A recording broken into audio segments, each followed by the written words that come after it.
अस्सलामुअलैकुम। आज हम एक छोटे से लड़के की बहुत ही दिलचस्प कहानी सुनने जा रहे हैं। ये एक ऐसी कहानी है जो हम सबको ईमानदारी का एक बहुत ही खूबसूरत सबक सिखाती है। तो चलिए शुरू करते हैं। ये कहानी है एक छोटे से प्यारे से लड़के की जिसका नाम था आयान। अच्छा, तो ये आयान था कौन? वो कैसा लड़का था जिसकी कहानी हम सुनने जा रहे हैं? आइए पहले उसको थोड़ा सा जान लेते हैं।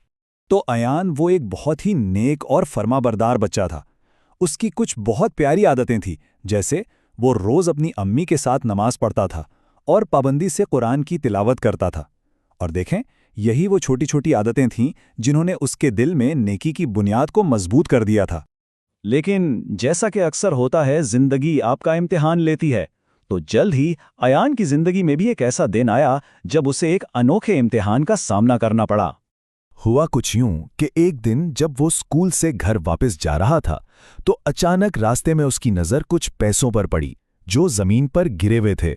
अब देखें, वो था तो बच्चा ही ना, तो उसके दिल में फौरन एक ख्याल आया, अरे वाह, इन पैसों से तो मैं ढेर सारी चॉकलेट्स खरीद सकता हूँ। ये एक बिल्कुल मासूम सी ख्वाहिश थी, लेकिन अय्यान का असल इम्तिहान वो तो अभी शुरू हुआ था। और बस यहीं वो फैसले का लम्हा था। एक तरफ चॉकलेट्स का लालच और दूसरी तरफ उसका ज़मीर। तो अयान ने क्या किया? उसने किसकी सुनी? चलिए देखते हैं। इसी सोच और कश्मकश में उसके जहन में फौरन हमारे प्यारे नबी मोहम्मद सल्लल्लाहु अलैहि वसल्लम की एक बात गूंजी कि जो सच बोलता है और ईमानदारी करता है, अल्लाह उससे खुश होता है। बस इतनी सी बात ने उसके लिए सब कुछ साफ कर दिया।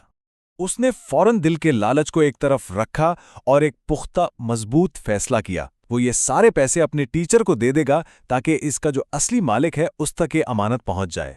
तो फिर क्या हुआ? अय्यान ने तो अपना काम कर दिया। उसकी इस सच्चाई का, इस ईमानदारी का नतीजा क्या निकला, आइए देखते हैं। हुआ, और बहुत अच्छा हुआ।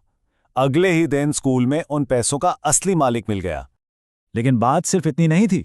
पता है वो पैसे किसके थे? स्कूल के ही एक बहुत गरीब स्टूडेंट के। वो बेचारा अपने पैसे गुम होने पर शदीद परेशान था। तो जब उस स्टूडेंट को अपने वो खोए हुए पैसे वापस मिले ना, तो वो खुशी से रो पड़ा। उसकी आंखों में खुशी के आंसू थे। सोचिए, अयान के एक छोटे से ईमानदाराना कदम ने किसी की कितनी बड़ी मुश्किल हल कर दी थी। ये सारी बात जब टीचर तक पहुंची तो उन्होंने पूरी क्लास के सामने खड़े होकर अय्यान की तारीफ की। उन्होंने कहा, बच्चों, ये होती है एक सच्चे मुसलमान की पहचान, ईमानदारी। और यकीन करें, अय्यान के लिए ये अल्फाज उस ढेर सारी चॉकलेट से, किसी भी इनाम से 1000 गुना ज्यादा मीठे थे। अच्छा, अब ये कहानी सुनने में शायद बहुत छोटी सी लगे, एक मामूली सा वाकया, लेकिन इस छोटी सी कहानी में एक बहुत ही गहरा और हमेशा याद रहने वाला सबक छुपा हुआ है। और सबक क्या है? सबक बिल्कुल वाज़ेह है कि अल्लाह ताला हमेशा हमेशा ईमानदार और सच्चाई लोगों को पसंद करता है। ईमानदारी का जो इनाम है ना, वो सिर्फ दिल का सुकून नहीं है, बल्कि इससे हम दूसरों की मदद भी कर पाते हैं और सबसे बढ़कर हम अल्लाह की खुशी हासिल करते हैं। तो आयान की कहानी के बाद एक सवाल पैदा होता है, जिंदगी हमारा इम्तिहान कब लेगी? ईमानदारी का वो मौका हमारे सामने कब आएगा? और जब वो लम्हा आए तो हमारा फैसला क्या होगा?